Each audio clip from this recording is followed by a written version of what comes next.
તાપી જિલ્લાના ડોલવણ તાલુકાના કયું ગામ? પાઠકવાડી ગામની અંદર આપણે આવેલા છીએ અને એમને ત્યાં કંઈક તકલીફ હતી. શું હતી આપણે જાણીએ. તો શું તકલીફ હતી બેન તમને? થાઇરોઇડ. કેટલા વર્ષથી હતો? 2-3 વર્ષ થઈ ગયા. બીજી શું સમસ્યા હતી? સફેદ પાણીની. અચ્છા, એમાં તમારા શરીરમાં શું શું તકલીફ થતી હતી? થાક લાગે, થોડુંક ચાલે એટલે કોઈ કામ કરે તો થાકી જવાય. અચ્છા. પછી વજન ઓછો થવા લાગ્યો.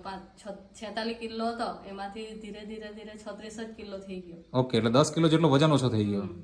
ઓકે, પછી દવાખાને તમે ડોક્ટરને બતાવ્યું હશે? હા. તો તમારે ત્યાં આગળ દવા ચાલતી હતી હશે? હા. એમાં શું થયું? એ લોકો કહેતા કે સારું થઈ જશે. દવા લીધી પછી સારું નથી. અચ્છા, તો અત્યારે હાલમાં સારું કેવી રીતના થયું એ બતાવો. નેટસપ કંપનીની પ્રોડક્ટ છે.